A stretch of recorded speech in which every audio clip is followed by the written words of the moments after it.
예, 주님의 이름으로 축복하면서 오늘 이 수요 예배, 수요 성예배 우리 함께 기도하면서 시작하겠습니다. 우리 함께 기도하겠습니다. 아버지 하나님, 오늘 우리 가운데 주의 영을 부어주셔서 우리 운행하여 주시고 성령으로 충만케 하셔서 오늘 우리의 그 심령들이 온전히 주님과 하나 되어 연합하며 주만 바라보며 나아가게 허락하여 주십시오. 주의 이름을 높여 찬양합니다. 주를 예배합니다. 경배합니다. 오직 주님이 높임을 받으시고 찬양 가운데 임하여 주시옵소서.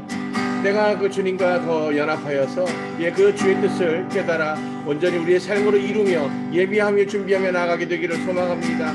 오 하나님, 오늘 우리가 주님과 하나 되게 허락하여 주시고 그것으로 말미암아 오직 주님의 승리 가운데 함께 동참하고 동행하게 축복하여 주시옵소서. 오늘 더 처치에 이 예배로 모이고 있는 거룩한 주의 백성들 한 사람 한 사람 그 머리에서 발끝까지 그리스도 보혈로 덮습니다. 온전히 주께서 붙들어 주장하여 주시고 깨달아지는 역사로 응답하여 주시옵소서. 예수 그리스도 이름으로 기뻐 감사함으로 기도합니다. 아멘. 우리 찬양하죠. 보혈을 지나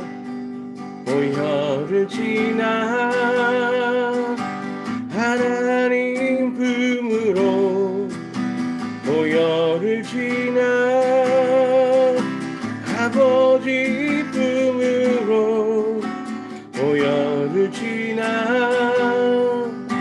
하나님 품으로 한 걸음씩 나가네. 보혈을 지나 하나님 품으로 보혈을 지나 아버지 품으로 보혈을 지나 하나님 품으로 한 걸음씩 나가니 종기야 주 보혈이 내 영을 새롭게 하시네. 종기야 주 보혈이 내 영을 새롭게 하네. 보혈을 지나 하나님 품으로 보혈을 지나 아버지 품으로 보혈을 지나 하나님 품으로 한 걸음씩 나가네. 종기야 주 보혈이 내 영을 새롭게 하시네. 종기야 주 보혈이 내 영을 새롭게 하네. 종기야 주 보혈이 내 영을 새롭게 하시네. 종기야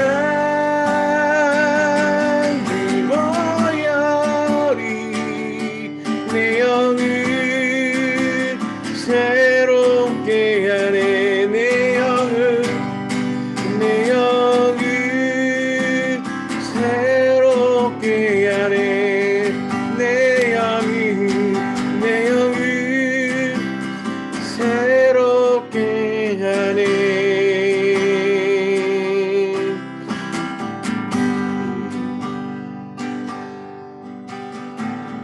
내 안에 주를 향한 이 노래 영원한 노래 있으니 날 향한 주님의 그 사랑 영원히 찬양하리라. 십자가 그 사랑 찬양하리. 날 구원하신 그 사랑 내 삶을 드려 찬양하리라.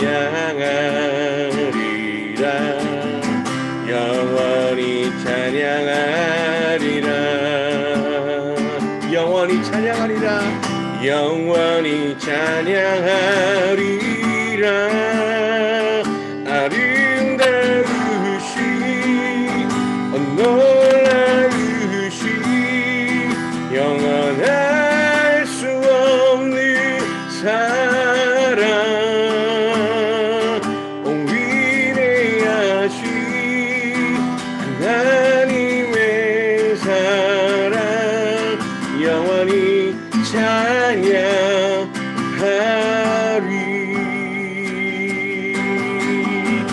내 안에 주를 향하니 노래 영원한 노래 있으니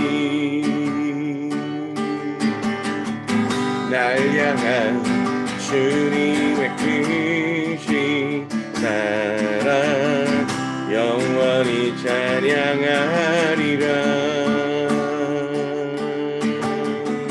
십자가 그 사랑 찬양하리. 날 구원하신 그 사랑 내 삶을 드려 찬양하리라. 영원히 찬양하리라. 영원히 찬양하리라.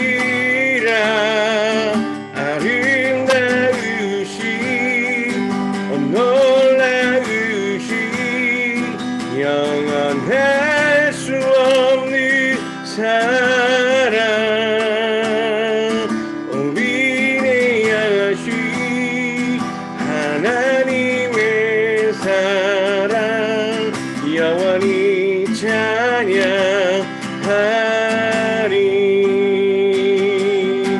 주와 같은 없네. 그 세상 어느 그도 주와 같은 없네. 누구도 바꿀 수 없네. 아름다우시 놀라우시 영원할 수 없는 사랑 위대하신 하나님의 사랑 영원히 찬양하리. 주와 같은 분은 주와 같은 분은 없네. 이 세상 누구도 주와 같은 분은 없네.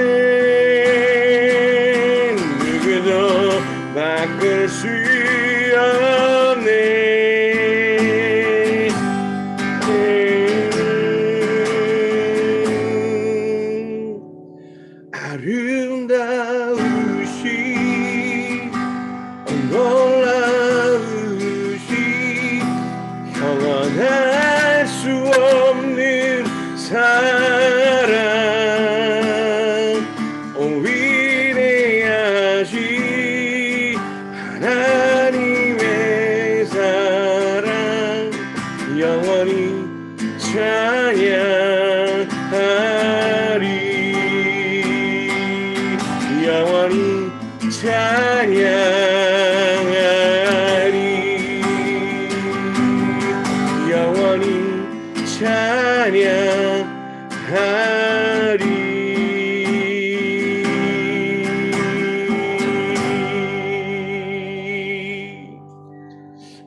잠깐 기도하면서 나갈까요? 아버지 하나님, 그 주님의 아름다우심을 높이며 찬양하며 경배하며 나아갑니다. 오늘 우리가 이렇게 주님 앞에 예배하는 이 시간에 성령으로 충만케 허락하여 주시고, 아버지 모든 심령들 주님 앞에 영으로 붙들려서 그렇게 주님과 하나 되고 연합되어져서 주를 높이고 찬양하고 경배하며 나가게 되기를 소망합니다. 나의 아버지 되시고 나의 왕이 되신 주님을 높여 찬양합니다. 주의 이름이 높임을 받으시고 찬양 가운데 임하시고 그 모든 경배의 주인 되시기를 원합니다. 오 하나님, 감천을 기름 부어 시작하여 주시고 오늘 주를 위해 높이는 모든 예배가 온전히 주님 앞에 상달되어지기를 소망합니다. 그 모든 주의 백성들, 그 예배자들을 주님 찾아서 부르시고 아버지 온전히 주를 높이며 찬양하며 경배하며 나아가게 허락하여 주시옵소서. 이 땅에 다시 오실 주님의 영광을 노래하며 찬양하며 예배합니다. 깨어서 준비하는 거룩한 주의 백성들 되기를 소망합니다. 성령 충만케 하시옵소서. 예수 그리스도 이름으로 기도합니다. 아멘.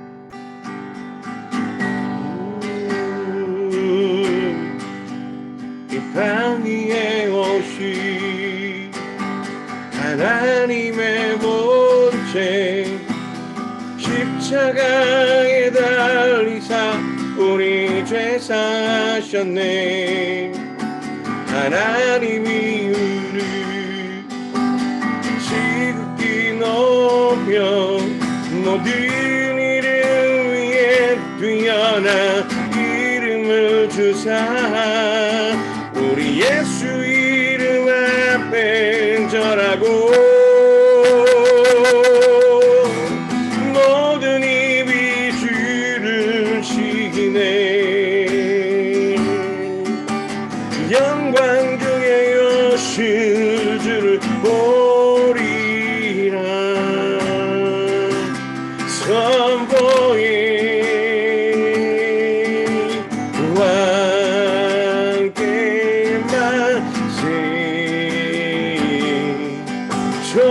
존귀와 위엄을 찬양해 왕의 왕께 만세 주 예수 하나님 우리 고대 안에 주님 오실 그날 다시 사신 왕의 영광 이 땅을 비추네. 사단의 권세는 주 앞에 무너져 생명과 진리의 주 권세 가장 높도다. 우리 예수 이름 앞에 절하고 모든 입이 주를 쉬네. 영광 중에 오실 주를 보리라 선포해 왕께 만세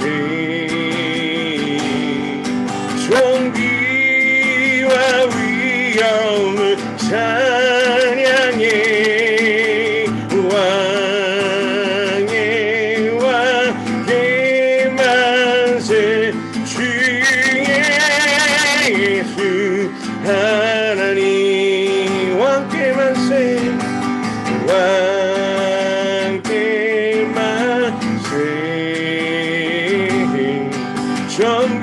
존귀와 위엄을 찬양해 왕의 왕께 만세 주 예수 하나님 한 번 더 왕께 만세 왕께 만세 존귀와 위엄을 찬양해 왕의 왕께 만세 주 예수 하나님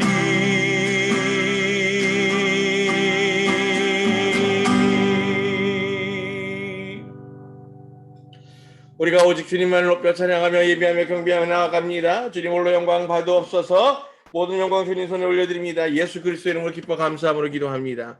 아멘. 할렐루야. 평안하셨습니까? 예. 입추가 지났지만 아직도 여전히 날씨는 따뜻한 것 같습니다. 네, 아유, 주님께서 오늘 또 은혜 내려주시고 우리와 동행하여 주시어서 그 하늘의 풍성한 진리의 열매들로 우리 가운데 부어주시게 되기를 간절히 소망합니다. 자, 수요 예배 이제 제가 2주에 한 번씩으로 바꿔서 성서 속의 여인들 이야기 진도를 좀 내고자 합니다. 오늘 성서 속의 여인들 2명입니다. 2명인데 두 분이 같은 성향을 가지고 계셔서 그래서 한꺼번에 설명하면 좋겠다 싶습니다. 여러분들 창세기 26장 한번 펴보시죠. 26장 34절. 오늘의 주인공 두 사람이 나옵니다. 하나는 34절 35절이죠. 하나는 예후디시고 그래서 우리 개역개정에는 예후다를 유다라고 하니까 유딧 이렇게 지금 기록해 놨을 겁니다. 그리고 두 번째는 바스맛 바스맛 이렇게 돼 있어요. 바스맛. 자, 34절 35절 한번 보겠습니다. 에사브가 그렇죠? 에서가 40세였을 때 그는 헤딘 부에리의 딸 예후딧과 헤딘 멜론의 딸 바스맛을 아내로 취하였다. 그녀들은 이츠학과 리브카에게 영적 쓰라림이 되었다. 아멘. 이 단 두 절로 지금 이 예후딧과 바스맛이 어떠한 이유 때문에 지금 이렇게 기록되었는지 우리가 깨달을 수 있게 되는 거죠. 야곱의 부인 누구였습니까? 야곱의 부인? 수요일 날에는 그 음소거 다 풀어놓고 설명하면서 같이 한번 해보죠. 야곱의 와이프들은 누구였어요? 라헬, 레아. 그렇죠. 또 두 종들이 있었습니다만 지금 라헬 레아도 이 야곱의 여인들도 기록되었지만 지금 에서의 부인들 이름인 지금 예후딧과 바스맛도 이렇게 지금 성경에 기록되어 있어요. 그런데 그들의 기록이 이렇게 지금 단 두 줄 이렇게 기록되어 있죠. 지금 그들에 대한 다 자세한 내용들이 지금 그 이후에 별로 없어요. 자, 그런데 이제 여러분들도 잘 아시지만 유대인들에게는 이제 자기네들의 주석 내용이 있죠. 그래서 여러분들 미드라시라고 하는 유대인들의 주석서에 보면 이 두 여인이 왜 성경에 기록되었는지에 대해서 분명하게 나옵니다. 자, 이들을 짐작할 수 있는 짧은 내용들 중에서 한번 유추해 보십시다. 일단 에사브가 40세였을 때 그랬어요. 40세였을 때. 이게 굉장히 중요한 실말이거든요. 왜 40세인 게 중요한 실말일까요? 한번 짐작해 보세요.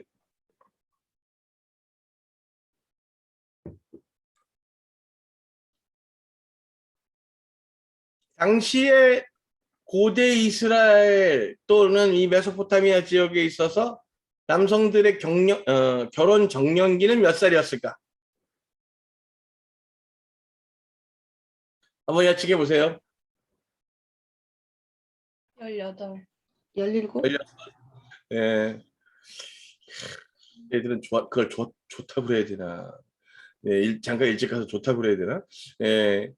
어쨌든 당시에 그 사람들이 그 라이프 사이클이 사실 지금 이제 노아 이후에 그렇게 줄어들기 시작하면서 120세 그 나이 안에 이제 수명들이 969살까지 사셨던 분도 계시지만 이제 수명들이 줄어들고 하면서 예, 그러면서 이제 그들의 그 라이프 사이클 가운데에서 예, 결혼 정년기는 실제로는 30세 전후였을 것으로 봅니다. 이유는 예, 결혼하려면 남자들 뭐가 필요했을까요? 지참금? 먹고 살 수 있는 능력과 집이 필요했습니다. 그러니까 그 신부를 데려올 수 있는 예, 스스로가 그 집을 장만할 수 있는 나이고 그리고 그럴 만한 여력을 가지고 있어야 돼요. 예, 그래서 우리가 지금 생각하는 것처럼 막 수명이 짧고 그러니까 일찍 결혼했을 것이다. 예, 자매들은 일찍 결혼했습니다.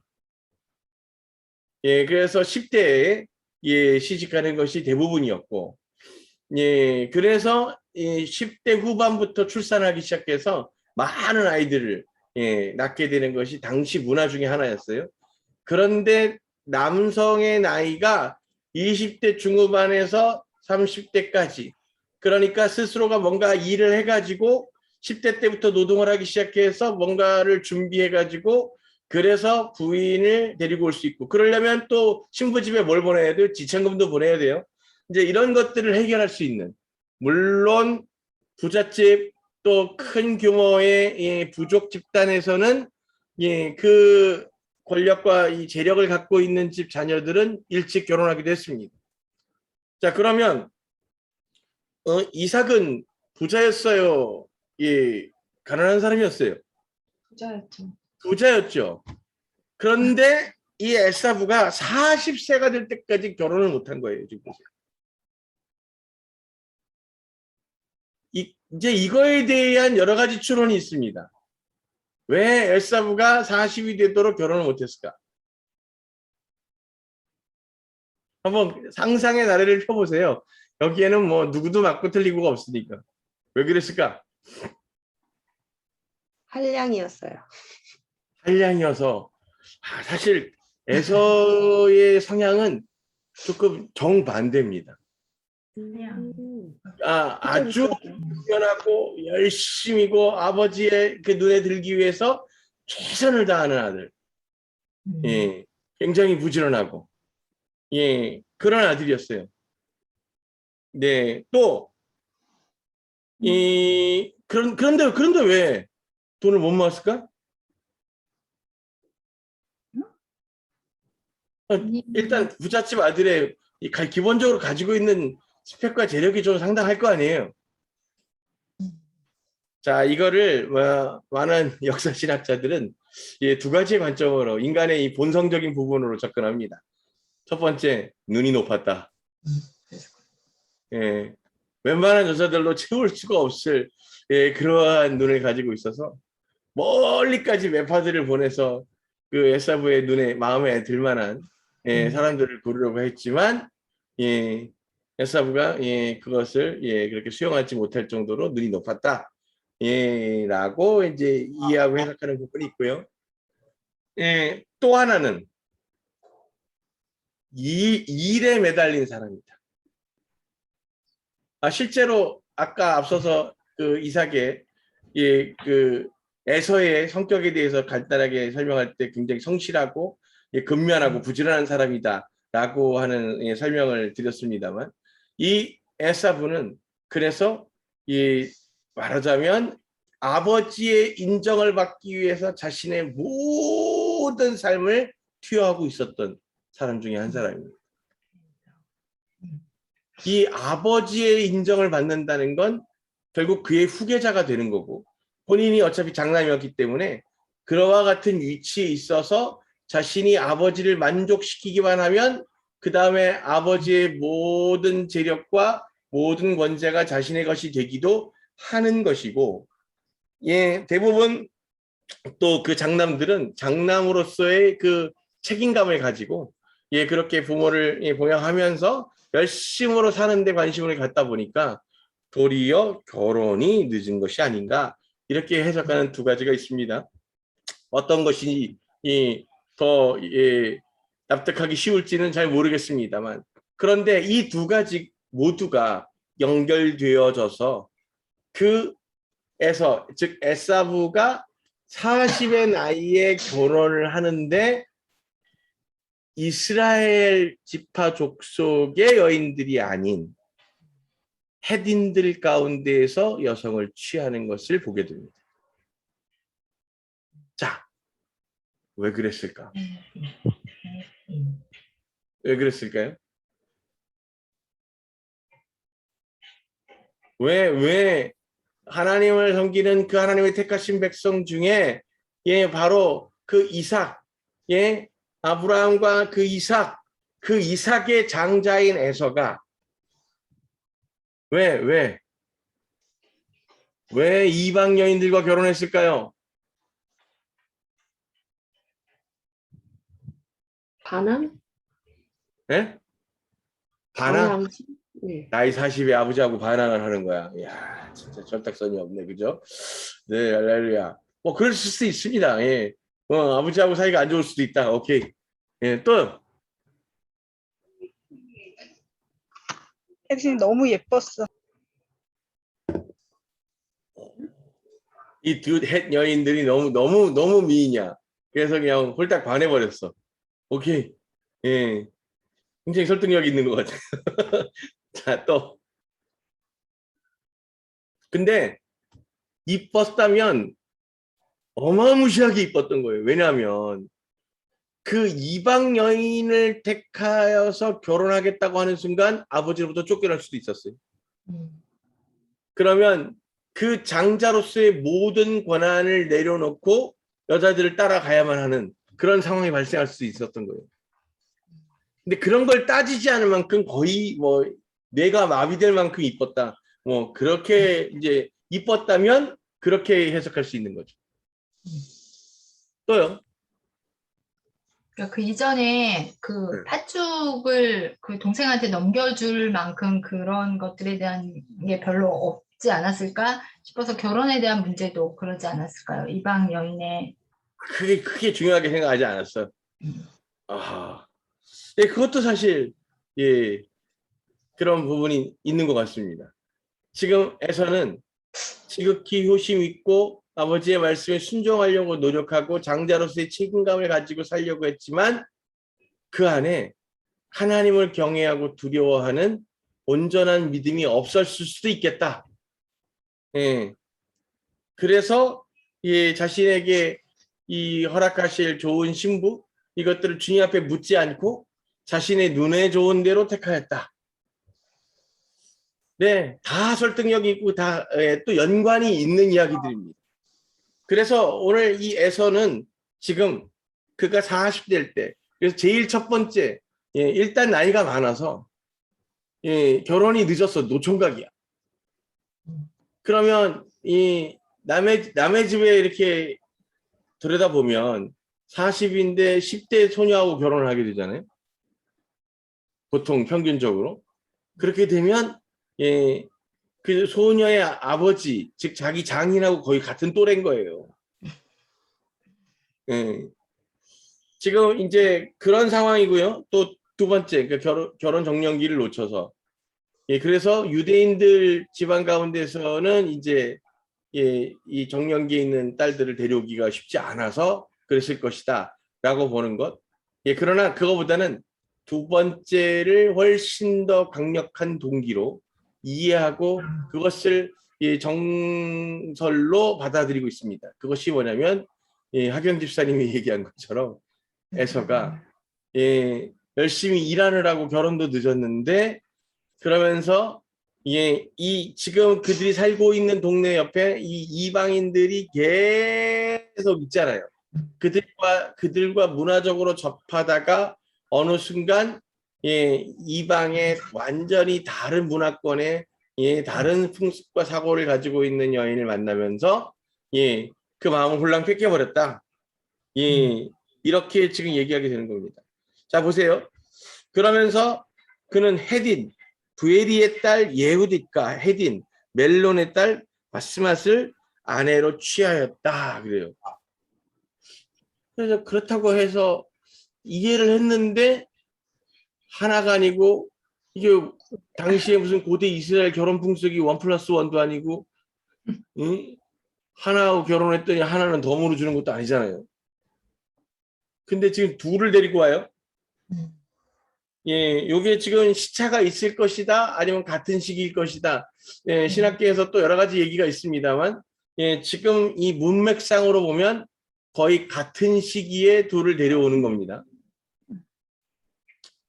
이것을 두고, 예, 최근에서는, 예, 이 성서학자들 가운데 최근에서는 이스라엘 역사 안에서, 고대 이스라엘 역사 안에서 지금 이삭은 예, 그 주변의 모든 이방 족속들과 연결되어져서 그들과 예, 대적하면서 사실 살고 있는 가운데 예, 그 평안을 유지하고 평화를 유지하기 위해서 그 주변에 가장 강력했던 헷인으로부터 며느리를 받아들인 것이다 라고 정치적인 타협과 선택을 했다 라고 하는 예, 해석을 하는 예, 설명도 있습니다만 저는 상당히 설득력이 있다고 생각합니다.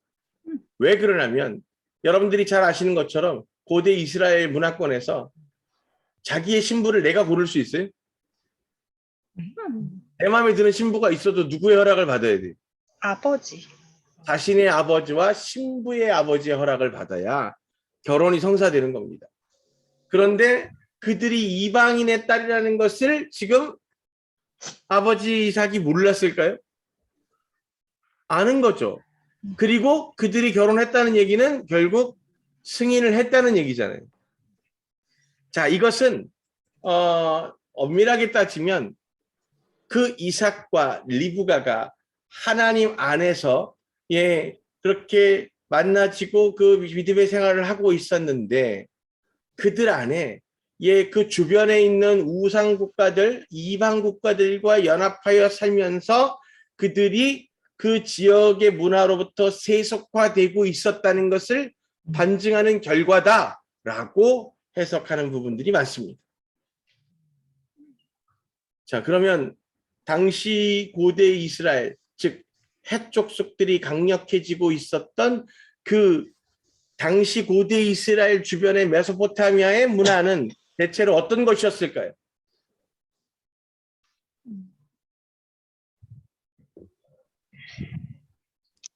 일부 네? 다처제. 일부 다처제. 사실은 일부 다처제, 아니 물론 그게 맞는 얘기예요. 다만 몇 명까지 가능하고 뭐 몇 명까지 이런 게 아니라 그 당시에 있는 이 고대 이스라엘 주변에 있는 국가들의 가장 공통적인 문화 중에 하나가 뭐냐면 여성 그 중심. 전쟁은 남성들이 감당하고 그러다 보니까 예, 말하자면 이 남편을 잃어버린 그 과부들이 많은 거예요.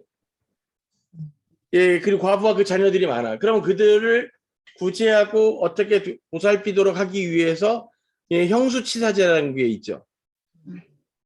예, 형이 죽으면 그 동생이 그 형수를 취하고 예, 이렇게 하는 제도를 만들었고 또 더불어서 그걸로도 해결이 안 되니까 재력이 있는 집에서는 여러 명의 부인을 거두고 예, 이렇게 그들을 보살필 수 있도록. 근데 놀랍게도 이미 이 당시부터 그 여러 명의 부인을 둘 때 처녀 장가가 아니라 예, 이미 다른 사람과의 사이에서 자녀를까지 낳았으나 사별해서 혼자 아이를 키우고 있는 여성들을 예, 부인으로 맞이하는 문화들이 상당히 있었습니다. 더불어서 예, 또 하나는 그 정치적이고 외교적인 이 결혼 혼인 정책들이 당시에 아주 그냥 행배해 있었어요. 그래서 서로 간에 부족 간에 다투고 죽이지 않고 서로를 배신하지 않으려면 어떻게 해야 되느냐? 혈연 관계가 되어야 된다. 그래서 이제 이 결혼을 하게 되고, 네, 그때 이 보통 이 메소포타미아 지역에서는 신부를 한 사람 보내지 않습니다. 두 사람을 보내, 두 사람. 왜냐면 전혀 다른 문화권으로 시집을 가니까 혼자 가서 버틸 수가 없다고 생각해서, 예, 심지어 그 고대 메소포타미아에는 자매를 같이 한 사람에게 시집 보내는 것도 문화적인 예, 특색 안에 들어 있습니다. 또는 사촌간을 묶어서 보내기도 합니다. 그렇게 묶어서 보내기가 어려운 자녀들의 성별을 가지고 있으면 그 지역에 있는 다른 가정으로부터 빌려오기도 합니다. 그러니까 이번에 네 딸을 좀 줘. 그러면 다음번에는 내가 또 딸을 낳아서 너한테 줄게. 이런 게 사실 가능했던 시대라고. 그래서 지금 사실은 이 예후딧과 바스맛을 그렇게 헷으로부터 둘을 취한 것으로 봐서 에사브가 미모에 반했다기보다는 그 정치적인 선택을 했을 것이다 라고 하는 것에 훨씬 더 해석적 무게감을 두고 있는 겁니다. 지금 이스라엘 지파들은 온통 주변의 이방 족속들과 대치하고 대적하면서 살아가고 있는데 그 이스라엘 사람들의 후예들의 유입이 그 지역에 대한 유입이 늦었어요. 자, 원래 그들은 어디에 살았어요? 이스라엘 족속들은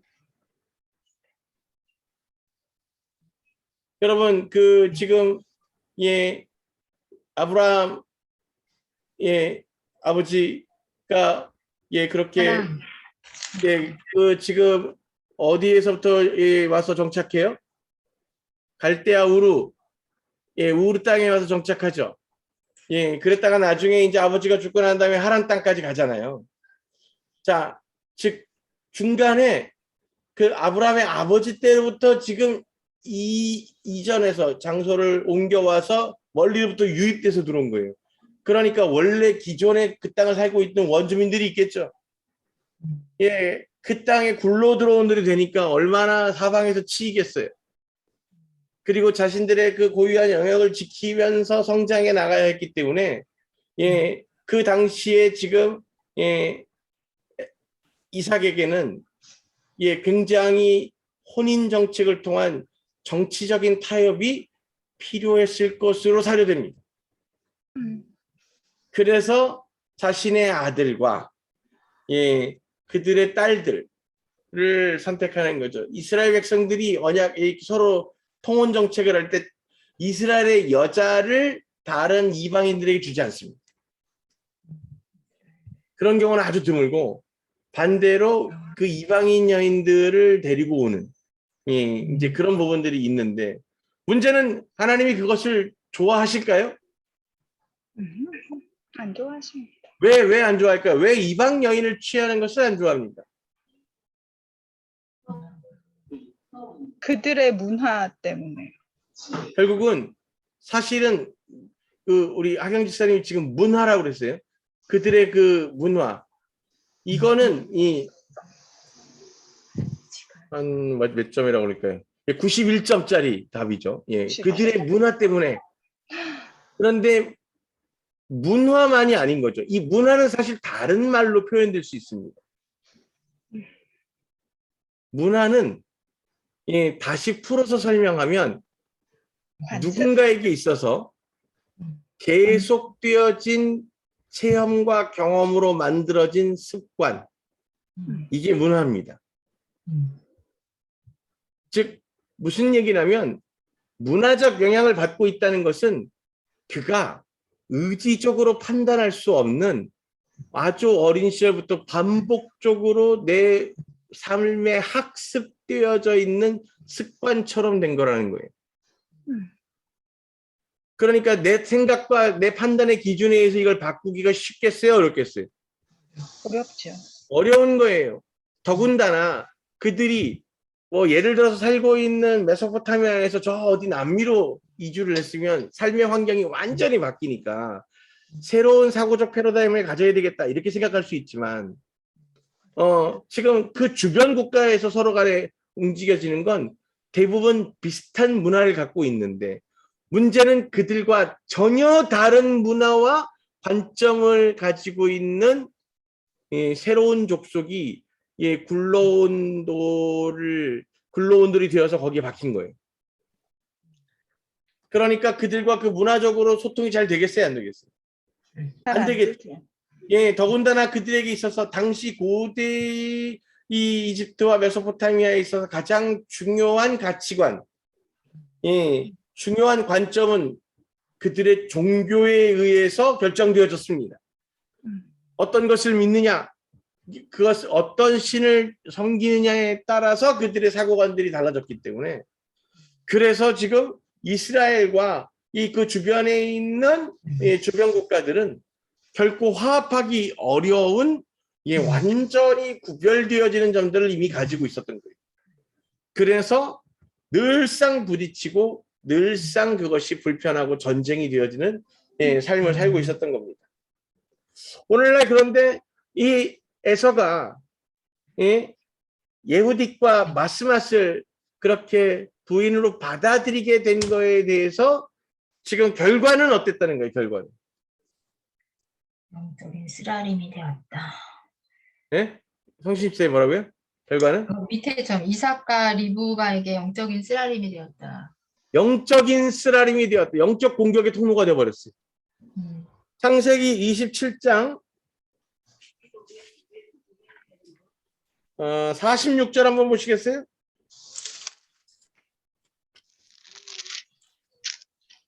46절. 이거 한번 읽어주세요.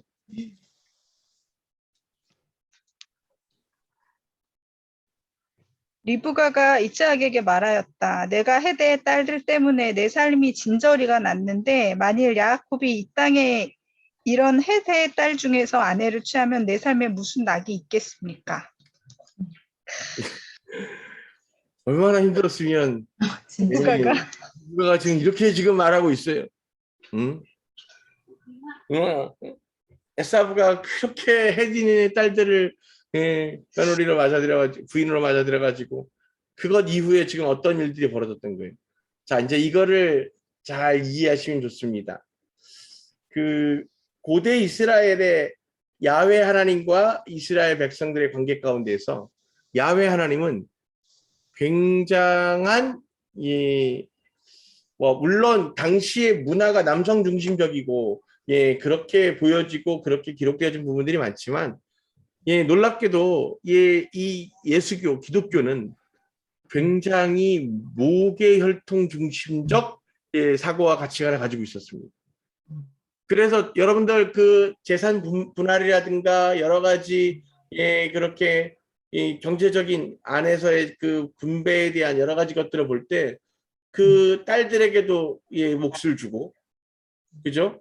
또 이 결혼한 여인들이 다시 결혼할 수 있도록 길을 열어준다거나 이런 여성들의 사실 인권적인 부분들에 대한 부분이 사실은 이 이스라엘 족속 즉 야훼 하나님을 섬기고 있는 이들에게 있어서는 굉장히 평등화된 아니 사실은 어쩌면 더 여성 보호적으로까지 되어 있는 부분도 있습니다. 그런데 그 주변에 있는 다른 메소포타미아 이 수메르 문화권에 살고 있는 이들은 정반대적 가치관을 갖고 있는 거죠. 그냥 무조건 남성 중심적이에요.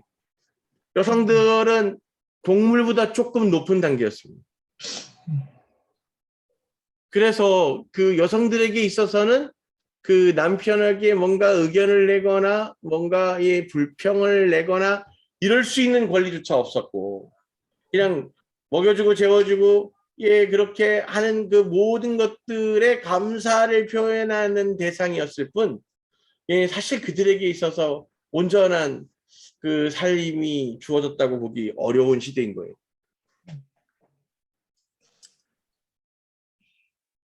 어쨌든 여러 가지 이유를 넘어서서 결국은 이 이유가 무엇이든 간에 에사브는 그렇게 헤딘 여성 두 분 예후딕과 비스맛을 부인으로 취하게 됩니다. 그 다음에 이제 어떤 일들이 있었을까요? 성경에는 자세하게 나와 있지 않습니다. 다만 아까 읽어드린 것처럼 리브가가 한탄하면서 이야기를 하죠. 진짜 진저리가 나타나죠. 진저리가 도대체 어떻게 했을게? 그렇게 어떻게 했을게? 뭐가 차이가 날까요? 이 메소포타미아 지역에 있어서 그 생활관과 관점들이 있는 가운데 부모를 끝까지 책임지고 봉양해야 된다. 이런 사고를 가지고 있는 게 이스라엘 뿐이었습니다. 그러니까 다른 이방 족속들은요, 부모 공경이라는 게 부모를 부양하거나 이런 개념 자체가 없어요. 그냥 자기들이 분립해서 독자적인 가정을 꾸리고 생활을 하잖아요. 그러면 부모와 완전히 그냥 구분되어져서 살아가는 거지. 그들이 이렇게 어떻게 자신들이 부모가 힘드니까 도와야 되겠다. 이런 사고 자체를 갖고 있지 않아요.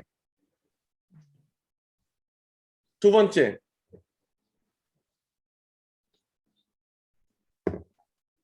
그 메소포타미아에 있어서 사실 여성들의 노동력이 굉장히 필요했습니다. 남성들은 사냥이나 수렵 또는 전쟁에 동원되는 인력들이었고, 당시에 뭐 지금도 사실 많은 그런 부분이 있지만 육아라든가 가정생활이라든가 이런 거에 대한 책임들을 이제 그 메소포타미아 주변의 자매들이 지고 있는데, 그러다 보니까 여성들이 강해. 캐릭터가 강하고요. 두 번째, 남자들의 판단을 물어서 기다리지 않습니다. 자신들이 책임지고 있는 부분에 있어서는 자기들이 스스로 책임져서 선택하고 일을 하는 거예요. 우리 구전도사님의 남자 형제가 있어요? 저희 없어요. 그죠? 딸만 셋이죠? 네네. 그러니까 우리 박 권사님이 사이만 있고 아들이 없으셨던 거잖아요. 네네. 며느리가 없으셨던 거야, 며느리가. 예. 엄청 아쉬워하시죠? 아쉬워하신다고? 네. 예, 세대 차이가 좀 있는 것 같아요. 많이요. 요즘은 며느리 없는 거를 그렇게 감사하시는 원사님들이 많아요.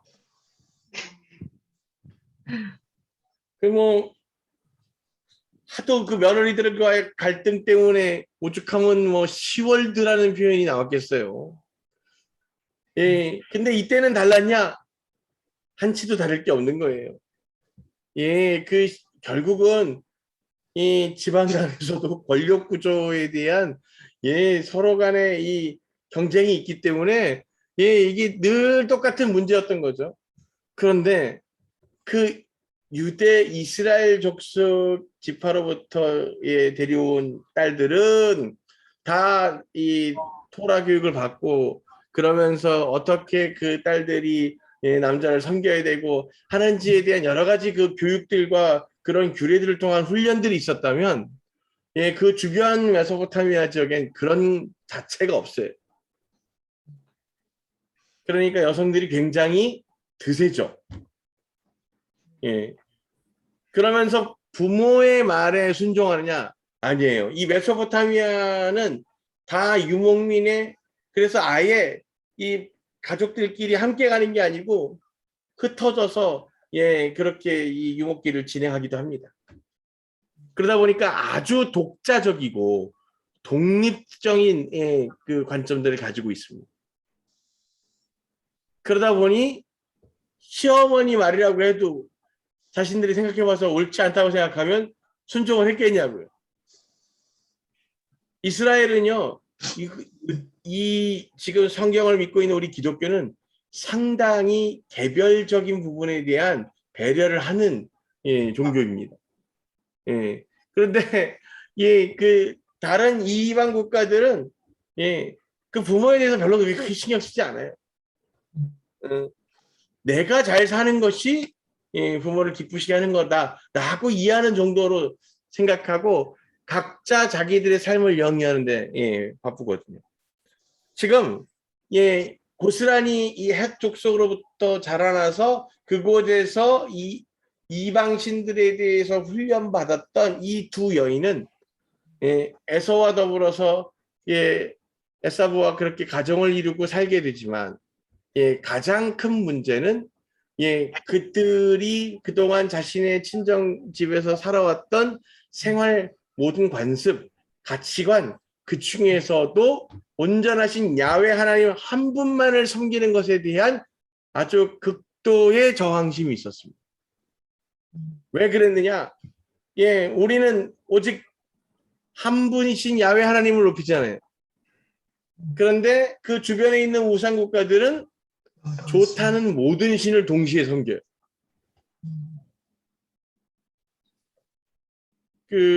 그러다 보니까 예, 그 여러 신들에게 예, 제사를 올리고 예, 또 그렇게 의지하고 그렇게 당연한 걸 줄 알았는데 예, 그러니까 뭔가 우리가 구하는 것을 도와주는 이 존재들 이렇게 이해를 하고 있는데 예, 이 시집을 오니까 그거 나머지 것들은 다 필요 없는 거니까 한 분께만 예배해라. 이렇게 지금 리브가를 통해서 이 전하고 알려주니까 뭐 그 헤딘 족속의 딸들은 이해할 수가 없는 거죠. 예, 더군다나 이스라엘처럼 부모를 봉양하고 공경하는 것을 율법화해서 잘 체득되어져 있는 민족과 그 이방 사람들은 전혀 그런 게 없는 거예요. 왜 우리가 부모를 책임지냐는 거죠. 이러면서 이제 이 어머니가 예, 이 며느리들에게 필요로 하고 요구한 그 원하는 것들을 요구할 때 그들이 여러 가지 면에서 부딪혔던 것 같아요. 특별히 그리고 예, 우리나라 말로 이런 표현이죠. 어디에 시집 왔으면 뭐 거기에 뼈를 묻어야 된다고. 아니 뭐 뼈를 묻는다는 게 어려운 게 아니라 산소가 거기 생기겠죠. 예.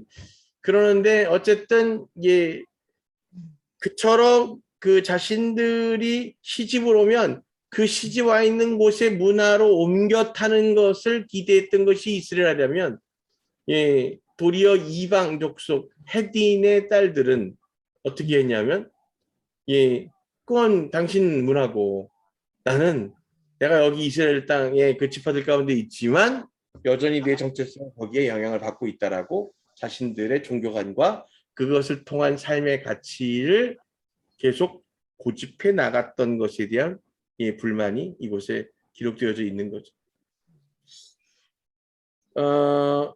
저는 사실 이 대목을 먼저 우리가 이렇게 이해하게 되기를 원합니다.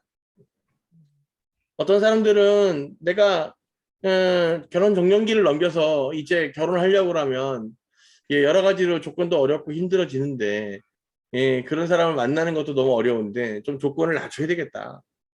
예, 이렇게 해서 막 낮추다 보면 뭐 제가 우스갯소리로 얘기했습니다만 예, 20대 때는 예, 이렇게 원빈이나 뭐 장동건처럼 생긴 뭐 이런 남자를 난 좋아해요. 그런 사람을 원해요. 이렇게 얘기했다가 30대가 넘어가면 어떻게 된다고요?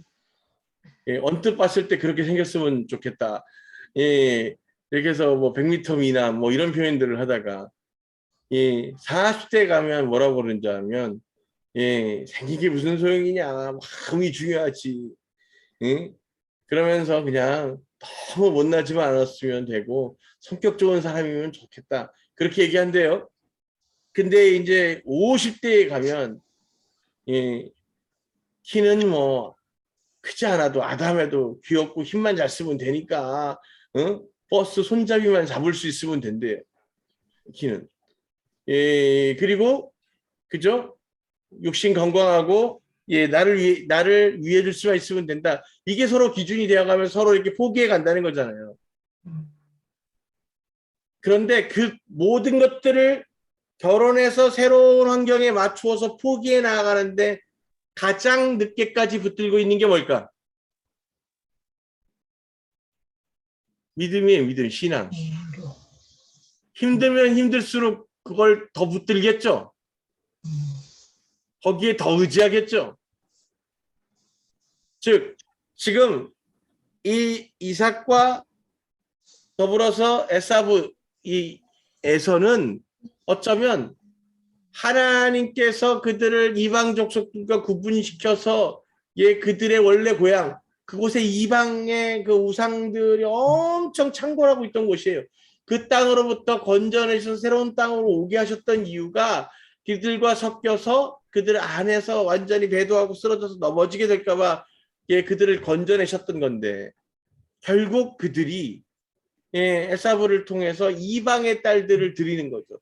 그때 예, 이삭과 에사브는 어떤 사고를 했을 거냐면 우리의 믿음이 크고 강하니 그들을 데려온다고 하더라도 새롭게 그들을 전도해서 그들 안에 그 하나님을 심고 전하면 된다. 라고 생각했을 겁니다.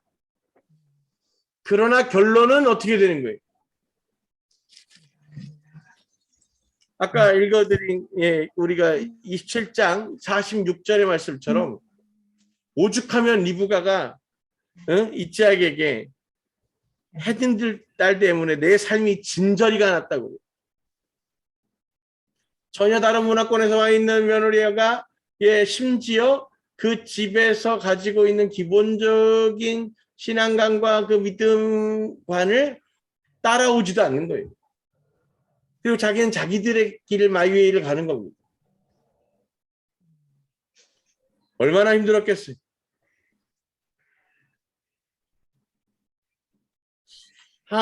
우리가 사실 그런 생각들 많이 하잖아요. 우리가 이렇게 서로 짝을 이렇게 선택할 때 신앙인이면 좋겠지만 신앙인이 아니더라도 우리가 결혼해서 데려다가 함께 이렇게 전도하면 되지. 이렇게 얘기하잖아요. 근데 그 결혼 정년기를 넘어서서 더 늦으면 늦은 나이에 만나게 되고 그렇게 연합하게 되는 사람일수록 더 오랫동안 자신들의 그 우상 안에서 살아오던 사람들이다. 그러니 그런 사람들의 사고와 가치관을 바꾸는 게 쉬울까요? 제가 여태까지 사역을 해오면서 많은 상담들을 진행해 왔는데 대부분 결혼한 부부들의 상담 내용은 소통이 안 된다는 거예요. 그 소통이 안 되는 제일 큰 이유가 같은 크리스찬인데 신앙관이 달라. 부부간에 다른 종교보다 그것이 훨씬 더 비율이 높았어요. 무슨 얘기냐면 어떤 관점을 갖고 있느냐가 서로에게 연합되지 못하는 문제점으로 있더라는 거예요. 그런데 하물며 같은 믿음으로 생활하는 데에도 그 신앙의 속도와 그들의 깊이가 달라서 서로 계속 그것이 갈등이 되어지고 어려움이 되어지고 살아가는 이 현실 속에서 만약에 믿음이 전혀 다른 사람과 결혼해서 그것을 우리가 맞춰갈 수 있다라고 믿는 것이 과연 가능한 얘기인가? 정확하게 말씀드리면 오늘 시편에서 예후딕과 바스맛에 대한 이야기를 이렇게 적나라하게 적용해서 표현하고 기록을 남긴 이유는 결국 기독교인들의 그 피의 정결함을 지켜라라고 지금 말하고 있는 겁니다. 이방 여인들을 함부로 취하지 말라라고 얘기하는 겁니다. 그것이 곧 우리들의 그 하나님과의 연합되어진 그 삶에 대한 구멍을 만들게 되는 아주 위험한 일이라고 생각하고 판단하는 거예요. 많은 사람들이 그렇게 인간적인 모습에 또는 여러 가지 다른 이유로 끌려서 그 비크리스찬들하고 결혼하게 되고 그렇게 결혼한 이후에 잘 전도해 보겠다고 제 주변에도 제가 그렇게 해서 결혼한 분들 계신데 사실 지금 집계를 내보면 거의 대부분 그 자매들이 이렇게 형제들을 잘 이렇게 결혼해서 전도했거나 또는 형제들이 그 자매들을 잘 전도했거나 그렇게 해가지고 믿음 안에서 이렇게 연합되어지는 모습으로 발전되어 있는 경우들은 사실 거의 보기 어렵습니다. 그것을 나중에 이렇게 할 수 있을 거라고 생각하고 사랑하기 때문에 했던 그 부부들은 대부분 그 신앙적 격차에 대한 이 어려움, 그것이 그래서 신앙만 색깔이 좀 다르고 관점이 좀 다른 것이 아니라 결국 그것이 그들의 삶의 중심이 되어버리기 때문에 그들이 살아가려고 하는 삶의 목적과 이유, 가치관과 관심 자체가 서로 맞지 않는 상태가 되어져서 어려움을 느끼는 거예요. 내가 내 스스로를 바꾸는 게 그렇게 어렵고 그것이 성공하기 어려운데 내가 남을 바꾸는 게 가능할까? 어떻게? 예? 성신 집사님, 네, 결혼해서 기도하면서 네, 살아보니까 네. 그 남편이 막 자기가 원하는 모습대로 좀 많이 바뀌었어요? 오히려 초에는 그냥 그런 의견이 없었고, 이제 한 올해부터, 작년부터 네. 모든 걸 자기 뜻대로 하려고 하기 때문에 그 어려움이 좀 크긴 해요. 크긴 아, 하는데, 정관지사님이 자기 고집을 예, 내세우기 시작했다. 아주 야, 많이요. 예. 그래서 이제 제가 이제 돌이켜야 될 부분도 있고 그게 다 병관식사만 음, 잘못한 건 아니고 제가 이제 너무 하나님의 은혜가 커서 막 그렇게 막 나갔던 시간들이 있기 때문에 이제 그때 음, 배려하지 못한 것들 때문에 이제 좀 제가 그래야 할 부분도 있고 또 정말 이렇게 싸워서 나가야 될 부분이 있는데 제가 좀 벅차죠. 그 어떤 음. 부분에 대한 이제 고집들은 그러니까 교회에서 잘 안 보이는 그런 고집들이 굉장히 제가 느끼기엔 있는 것 같아요. 그래서 아니, 예, 당연히 그런 고집들은 교회가 아니고 교회 아닌 데서 나타나지. 그쵸, 그쵸. 예. 근데 저희 입장에서는 신호제는 그냥 아무 의견 없이 따라왔던 걸 이제 네. 시시콜콜 다 이제 자기 의견대로 하려고 하는 것들이 좀 있어서 예, 그거를 이제 맞춰주다 보니까 제가 나중엔 제가 의견이 없이 막 끌려가는 네. 어려움의 상태에 봉착하더라고요. 예, 그럼요. 그래서 다시 남자들이 힘을 얻고 있어요. 예. 결혼하기 위해선 무엇이든 들어줄 것처럼 예, 그랬죠. 그러면서 시작하지만 이제 일명 잡아놓은 물고기에 물 주는 적 아유, 없다고. 네. 그러다 맞아요. 보면 이제 점점 이제 자기 스타일대로 끌고 가려고 하는 거죠. 네. 근데 반대는 없을까, 반대는? 어떤 반대? 즉, 그러니까 병관지 사님이 자기가 결혼 전에 살아오던 삶의 스타일이 있을 맞아요. 텐데 있죠, 또 있죠. 이제 예. 성신 집사님과 결혼하게 맞아요. 되면서 성신 맞아요. 집사님 뜻대로 끌고 가려고 하는 그런 것 네. 때문에 또 병관 집사님 힘들어하지 않을까요? 있었었죠. 이제 그거를 이제 본인이 의식하지 못하다가 이제 그게 이제 올라오는 거죠. 올라오는 거고 이제 그 이너 힐링이 서로 막 계속 되어지는 것 같아요. 그래서 이제 음, 그때 자기가 너무 힘들어서 교회 갔는데 제가 존다고 막 뭐라 했거든요. 근데 그걸 존다고 뭐라 그 옛날 얘기들이 막 나오는 거예요. 내가 그때 사과했다고. 근데 이제 지금 그것들이 기억이 나니까 그 상처가 된 거지, 상처가. 네, 그래서 제가 이제 네. 뭔가 그냥 정말로 그냥 얘기만 해도 막 의지를 갖고 제 얘기를 안 들으려고 해요. 그러니까 이제 제가 이렇게 센스가 필요한 것 같아요. 잠깐 빠졌다가 이렇게 딱. 네, 그 그러니까 저 때는 좀 덜하지만 제 윗세대, 우리 네, 부모님 세대, 그 당시에는 이 교회 다니던 자매들이 믿지 않는 집에 시집간 경우들이 굉장히 많았어요. 많았죠. 네, 권사님들이 그런 얘기 많이 해주셨는데. 그러면서 그 며느리들이 시어머니 눈치 보느라고 교회를 가는 것도 부담스럽고 어려웠던. 음, 그래서 자기 시어머니 돌아가신 다음에 교회 다니기 시작했어요. 이런 분들이 상당수 있었던 때입니다. 예. 그러니까 이게 참, 이 같은 집에서 같은 믿음을 갖고 있으면 참 도움이 되고, 은혜가 되는데, 그렇지 않은 경우도 또 상당히 지금 있는 거죠. 그 또 특별히, 이 자매들, 뭐 형제들도 다 마찬가지지만, 일정적인 결혼 정년기를 좀 넘어서면 사람들이 조금씩 조바심을 느끼고 조급해져. 맞아요.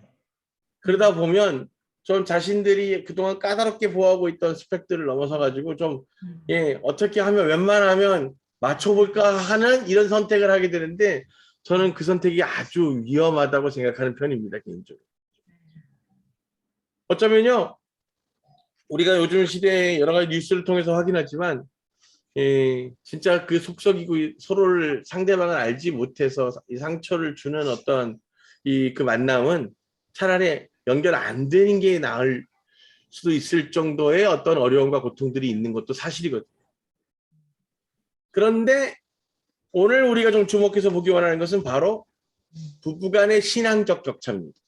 네, 결혼한 결혼한 부부간의 신앙적 격차도 어려움이고요. 또 이제 교제를 하고 있는 과정 안에서의 또 같은 문제인 거죠. 그 여기 우리 성신 집사님하고 그리고 그러니까 우리 구전사님 이제 지금 한번 구전사한테 여쭤봐야지. 남편하고 본인하고 신앙적 그 속도가 비슷하다. 예스 그러면 왼쪽, 예 아니요 그러면 오른쪽 손 들어보세요. 아니요, 아니요. 네. 그래 이게 예스 나는 적이 별로 없어요. 내가 보니까 아닌 경우들이 너무 많아. 아니, 거의 대부분인 것 같아. 성신시사인데도 그래서 신앙적인 그런 게 격차가 아니라는 거죠. 예. 예, 그러니까 근데 그 문제들이 그 여러 가지의 그 차이도 있고 그 어려운 것도 있고 칭찬할 것도 있겠지만 사실은 신앙적 격차가 그 가지고 있는 이 그 심리적인 부담이나 어려운 마음들이 사실 거의 제일 큰 것 중에 하나예요. 왜냐면 뭐 같이 뭐 다른 걸 할 때는 전혀 부딪힐 일이 없어요. 맞아요. 예. 예. 근데 우리가 좀 그 삶의 본질적인 부분, 이런 것들을 나누고 터치받기 위해서는 결국은 우리가 얘기하는 그 신앙적 관점을 드러내면서 얘기하게 되는데 이제 이게 소통이 안 되고 이게 서로 같이 공감되어지지 않으니까 얼마나 어렵고 힘든지 모른다고. 그래서 제가 아는 분도 저한테 상담하기를 자기네는 교회에 관련돼 있는 이야기만 나오지 않으면 완전한 맞아요. 인공물을. 맞아요. 근데 거기에 이제 교회 얘기가 결부되어지는 순간 예, 최악이 되는 거야. 예, 이게 참 얼마나 어려운 일인지 모르겠습니다. 왜 그러면 하나님은 예, 그렇게 만나게 하셨을까? 또 우리가 어쩌면 스스로 예, 그와 같은 문제들을 자초한 것은 아닐까? 뭐 여러 가지 것들을 우리가 생각해 볼 수 있는 것 같아요. 오늘 특별히 예후디과 바스맛에 관련돼 있어서 사실 이 사람들이 주인공은 아니에요. 오늘 이 성경 속의 여인들의 이야기는 다만 오늘 이 성경 기자의 관점에서 이 두 여인이 기록될 수밖에 없었던 것은 그 크리스찬들이 하나님의 메시지 안에서 명령 안에서 하나님 야훼를 함께 섬기고 있는 다른 지파들로부터 예, 결혼의 짝을 구하지 아니하고 예, 그들의 그 엉켜 살면서 예, 부러워 보였던 이방 족속들의 삶에 관심을 가지고 그 땅으로부터 부인을 취했다는 것. 요즘 시대에 예를 들어서 우리 교회는 사실은 대부분 뭐 사실 이런 얘기도 할 필요가 없어요. 다 하나님 주시면 그냥 제가 그냥 예, 좋은 신부가 되겠습니다. 이런 분들이 예, 우리는 준비되어 있는 사람들이 많기 때문에 그런데 문제는 예, 많은 크리스찬들이 그와 같은 예, 배우자를 선택하는 거에 대해서 너무 쉽게 생각한다는 거예요. 자신들의 의지로 뭔가를 바꿀 수 있고 예, 잘해볼 수 있다라고 하는 것을 너무 쉽게 단언한다고. 사실은 그 신앙적 격차 때문에 가정의 위기를 겪고 있는 그와 같은 가족들이 굉장히 많습니다. 다른 건 맞춰줄 수가 있잖아요. 뭐 성격 급한 거, 나하고 삶의 패턴이 다른 것, 뭐 이런 것들은 그래 내가 맞춰주지 하고 맞춰줄 수가 있어요. 근데 신앙적인 가치관은 맞춰줄 수가 없는 거예요. 내 안에 하나님과 내가 연합하여서 얘 붙들어지고 결정지어져 있는 내용이 있기 때문이죠. 그것을 옳다고 믿고 있는데 그것을 예, 내가 맞춘다고 그것을 미루어 두거나 부정할 수 없기 때문이죠. 예후딕과 바스맛이 결국 리브가에게 있어서 가장 고통스러운 이 계륵처럼 돼버린 이유는 바로 그겁니다. 그들 안의 성격적인 불편함과 뭐 이런 것들이 아니라 결국 서로 용납하고 납득할 수 없는 신앙적 접점을 갖고 있지 않았던 거예요. 그런데 그들이 그러면 그렇게 온전히 하나님의 집합 가운데서 그 사람의 아이를 낳으면서 살지만 그럼에도 불구하고 그들의 신앙관이 바뀌질 않고 있고, 그렇게 해서 그것들이 그 삶에 여러 가지로 불편함과 어려움으로 드러나게 되고, 그것들이 계속 부딪혀지게 되면서 결론적으로 이 예후디과 바스맛은 지금 이 성경을 통해서 지금 세대인 우리들에게 그 온전히 하나님을 신뢰하지 않는 자들과의 연합이 얼마나 위험한지를 성경 기자를 통해서 기록하고 전하고 있는 거예요. 우리 뭐 이런 거 있잖아요. 나이도 좀 이제 나도 내가 젊은 것도 아닌데 하나님 그래도 짝을 주시면 내가 기쁘게 가겠습니다. 근데 어떻게 하다 보니까 어떤 사람을 알게 됐어. 이게 하나님이 나한테 붙여주시는가 보다. 그러면서 막 그거에 관심을 갖게 될 때가 있잖아요. 근데 그 사람이 크리스찬이 아니야. 그러면 그때 우리는 주로 어떻게 생각하냐면, 하나님이 저 사람을 나한테 붙여주셨으니 내가 그걸 믿음으로 품고서 결혼해서 그렇게 전도해 나가야 되겠다. 이렇게 생각한다고요, 쉽게. 저는 거기에 한 단계, 두 단계가 더 나가야 된다고 생각합니다. 그 자매를 하나님이 주신 게 맞다면 그 자매가 하나님을 만나고 변화되기 시작해야 되는 게 맞는 거예요. 그 배우자가. 나를 사랑하기 때문에 내가 당신이 원하는 걸 다 들어줄 수 있어. 이건 믿음이 아닙니다. 그냥 내가 그것을 나는 뭐가 주인이 되고 뭘 믿어도 상관없으니까 그러면 내가 맞춰줄게. 이것은 믿음이 아니라고요. 그러니 그 한 믿음 안에서 하나로 지어져 가야 될 이 부부, 가정, 이 가족의 개념이 온전하게 건강하게 세워질 수 없는 구조를 가지고 있는 거예요. 그래서 오늘 이 성경에서는 예후딕과 이 바스맛에 대해서 기록하면서 그들이 삶의 문제가 아니라 영적인 대적이 되고 있다라고 얘기하고 있는 거예요. 영적인 대적. 저는 여러분들에게 특별히 또 이 지금 이 아직 그 미혼이신 우리 자매들한테 제가 권면하고 이렇게 권면하고 그렇게 또 지혜를 나누기를 원하는 것은, 우리가 이렇게 나이를 먹어갈수록 좀 폭을 넓히려고 하다 보니까 진짜 쉽게 생각할 수 있다는 거예요. 그러나 그러지 않게 되기를 주님의 이름으로 축복합니다.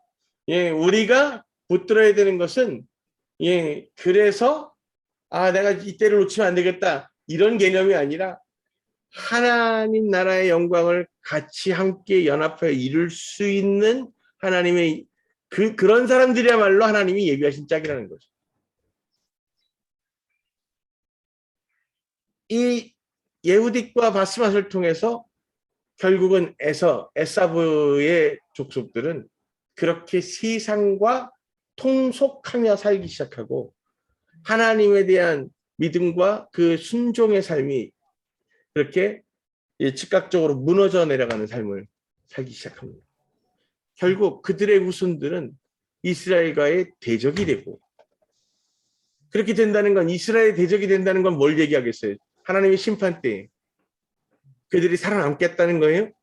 아니죠. 오늘 우리가 그것을 분명하게 기억하게 되길 원합니다. 예후딕과 바스맛, 악한 통로가 되어지는 그것들을 너무 쉽게 보고 만만하게 생각해서 틈을 내주는 것이 얼마나 위험한 것인지, 도리어 하나님은 그래서 그 믿지 않는 자들과 이렇게 교제하지 않도록 이스라엘을 지키려고 같이 하셨던 겁니다. 우리도 오늘 이곳에서 분명하게 깨달음을 가지고서, 하나님 사람은 참 좋은데 예수만 없어요.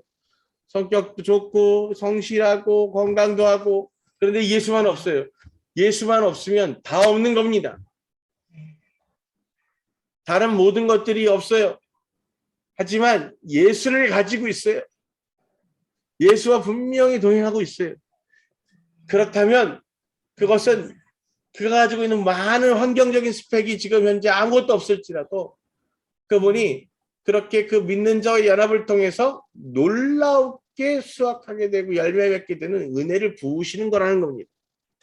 그런데 반대로 우리가 생각하기 쉽게 그렇게 해서 우리가 가르치고 그렇게 준비시키면 되겠지라고 하는 착각을 갖게 된다면 그것은 우리가 원하는 결과를 얻어내는데 거의 불가능한 일이 될 것이라는 겁니다.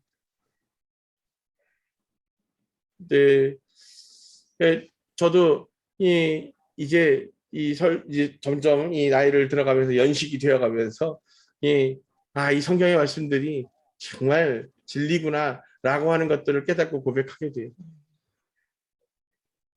아무리 이쁘고 아무리 매력적일지라도 그들이 복음을 갖고 있지 않다면 우리의 짝이 될 수 없는 것이고, 그들이 온전히 하나님과의 연합의 통로로, 그 축복의 통로로 부르심 받은 자들이기를 우리가 간구하고, 또 끝까지 인내해야 하는 줄 믿습니다. 그것을 통해서 우리는 하나님 나라의 영향력을, 그 선한 영향력을 확장시켜 나가는 예배자로 부르심 받은 거예요. 그러니 오늘 우리가 분명하게 깨어서 그렇지 않은 것들, 그것들의 틈을 내주지 않게 되기를 주님의 이름으로 축복합니다. 그러면서 스스로가 쉽게 하려고 변명하지 않게 되기를 원합니다. 내가 바꿀 수 있어, 내가 전도할 수 있어, 회복시킬 수 있어, 이것이 나의 사명이야, 이렇게 쉽게 판단하지 말고 전적으로 주님 앞에 내어드리면서 어리석은 선택하지 않는 지혜를 소유하게 되시기를 예수 그리스도를 축복합니다. 더불어서 우리가 선한 것의 통로가 되어지기를 원합니다.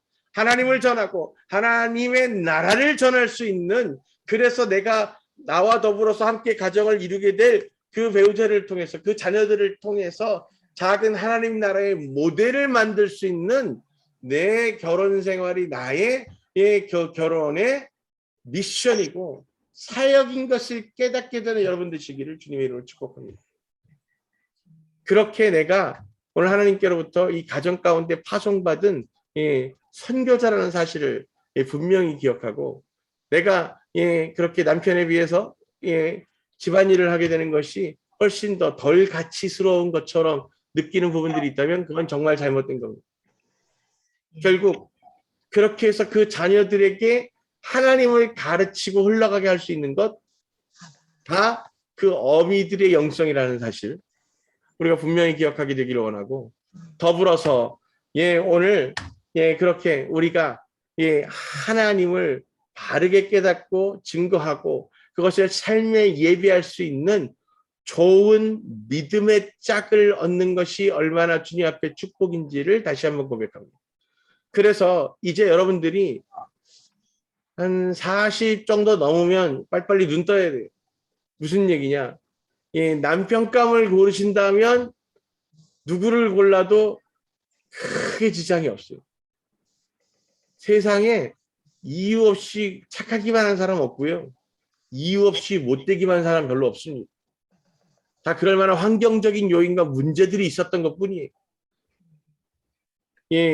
그것들이 중요한 것이 아니고, 오늘 우리가 분명히 기억하고 주님 앞에 구해야 하는 것은 하나님께서 택하여서 연합하게 하실 그 짝들을 기쁨과 감사함으로 연합해 나아가는 겁니다. 물론 만나줘야, 이 비대면 시대에 자꾸 그런 사람들을 소개받고 만나줘야 우리가 또 그런 기회도 얻는 건데요. 그럼에도 불구하고 결코 늦지 아니하시고 그 자녀들에게 가장 좋은 것으로 응답하시는 주님의 은혜를 우리가 놓치지 않고 기쁨과 감사함으로 올려드리게 되기를 소망합니다. 저도 여전히 올해 하나님, 우리 사랑하는 자매들 다 이렇게 짝지어서 그렇게 작은 천국들을 이루게 해야 되겠습니다라고 지속적으로 기도하고 있습니다만은, 중요한 건 언제 결혼하느냐 아니면 언제 그 가정을 꾸리느냐보다 더 중요한 게 뭐냐? 누구와 하느냐더라는 거죠. 살아보니까 내가 누구와 결혼하느냐가 내 삶에 있어서 어마무시한 영향을 미친다는 걸 여러분들이 분명히 알아야 합니다. 신앙의 습관을 가지고 있는 사람, 그리고 그것을 확증으로 갖고 있어서 나와 내 가족과 이 자녀들을 위해서 그렇게 헌신하고 그렇게 살아갈 수 있는 그 배우자들을 만나게 되는 것. 또 반대로 뒤집어 생각해 보겠습니다. 내가 그런 배우자 되어야 하고 그렇게 준비된 하나님의 사람이 되어야 하나님이 그들을 짝짓기 시작할 수 있다는 사실. 예, 우리가 오늘 기억하게 되기를 원합니다. 예후다과 바스마 그들은 그냥 자신들의 아버지의 뜻에 따라서 그렇게 이스라엘로 시집을 오게 됐지만 그러나 그 이스라엘 지파들에서 그렇게 가르치고 주장하는 그 모든 것들을 잘 수용하지 못했고 결국 그들은 리브가의 골칫거리가 되어지기도 했습니다.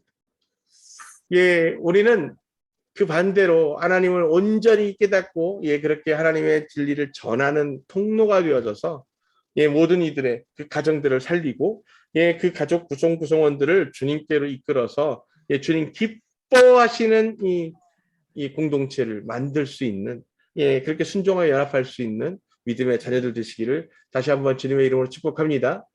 성경에 기록되어 있는 이야기 두 가지죠. 너무나 귀하고 아름다운 믿음이어서 기억하라고 이름이 기록되어 있거나 아니면 뭐라고요? 경계를 삼아서 타산지석을 삼아서 이렇게 되지 마라라고 하는 이름으로 기록되어진다고요. 여자들의 이름은. 그러니 여기 사랑하는 우리 도처지 성도들 여러분들의 이름들은 그렇게 하나님의 은혜 가운데 있는 것들로 그렇게 기억되어지고 기록되어지길 주님의 이름으로 축복합니다. 하나님께서 채우시고 그것들을 통해서 열매 맺게 되실 줄로 믿습니다. 우리 잠깐 기도하겠습니다. 아버지 하나님, 그렇습니다. 오늘 이 성경의 말씀을 통해서 우리가 분명히 깨닫게 되는 것은 우리가 여러 가지 것들을 우리 주변을 안정시키고 평화를 얻는다고 해서 그 잘못된 선택을 하지 않게 되기를 원합니다. 아버지 이방의 것들을 그렇게 평화를 이야기하면서 그것과 손잡아서 그 엉뚱한 통로, 죄의 통로를 열지 않게 허락하여 주시고 하나님 우리가 그 주께로부터 부어지는 온전한 때를 그렇게 믿음으로 붙들어서 인내할 수 있는 아버지 온전한 지혜를 부어주십시오. 우리의 이름들이 그렇게 정결하고 거룩한 곳에 쓰이면서 그렇게 주님 앞에 기억되어지기를 사모합니다. 오늘 주님께서 주를 위해 높이고 예비하는 모든 자들을 주님 기억하여 주시고 축복하여 주시옵소서. 모든 영광 주님 손에 올려드립니다. 예수 그리스도의 이름으로 기도합니다. 아멘. 네, 할렐루야. 우리 옆에 계신 분들 이렇게 축복 인사하시면서 할렐루야. 주님 앞에 합당한 딸들 되기를 소망합니다. 준비된 딸들, 할렐루야. 성령으로 충만한 딸들 되시기를 다시 한번 주님의 이름으로 축복합니다. 딸들이 살아야 가정이 살아요. 딸들의 무릎 꿇는 기도가 살아야 한국 교회가 삽니다. 그 1950년, 60년, 70년 이때를 상징할 수 있는 대표적인 이미지가 어떤 이미지가 있냐면 교회의 마루바닥으로 되어 있는 교회에 그 맨발에 무릎을 꿇고 호대기로 아이를 들쳐업고 두 손을 이 마루바닥에 모아서 눈물로 절규하듯이 기도하고 있는 그 어머니의 모습. 이게 당시 한국 교회 어머니들의 놀라운 믿음의 사역의 모습이었습니다. 요즘은 그런 모습 찾아보기 쉽지 않습니다. 그래서 정말 우리가 자녀를 위해서 기도하고 있는가? 자녀한테 잔소리는 많이 하는데 그 자녀를 위해서 눈물로 하나님 앞에 기도하고 그렇게 하나님 붙들어 주시기를 구하는 사람은 많지 않더라고요. 생각보다. 또 우리의 그 모든 것들 하나님의 뜻에 따라서 순종할 수 있기 위해서 먼저 내가 하나님의 은혜를 누리고 사랑을 나누는 그 축복의 통로가 되어지는 것 우리 모두에게 필요한 줄 믿습니다.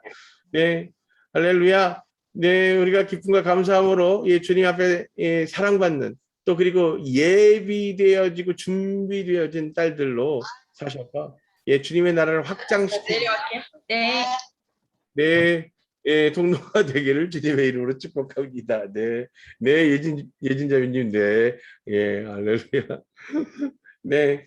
하경 집사님, 어디 갔어요? 아, 우리가 여기서 일단 마치면 1시 반에 다시 모이시는 거죠, 자동으로? 예. 우리 다 같이 주기도문으로 예배 마치겠습니다. 하늘에 계신 우리 아버지시여, 이름이 거룩히 여김을 받으시오며 나라의 마으시며 뜻이 하늘에서 이루어진 것 같이 땅에서도 이루어집니다. 오늘 우리에게 일용할 양식을 주시고 우리가 우리에게 죄진 자를 사하여 준 것 같이 우리를 죄짓지 말게 하옵시며 다만 악에서 구하옵소서. 내게 나라와 권세와 영광이 아버지께 영원히 있사옵나이다. 아멘.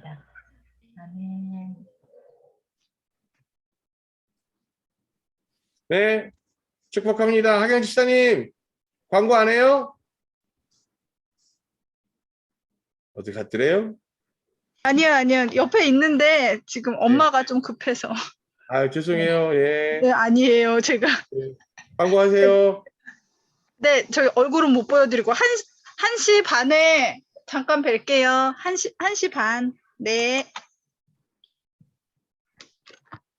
그러면 저는 2주 뒤에 뵙겠습니다. 네, 2주 뒤에 봬요. 네. 샬롬.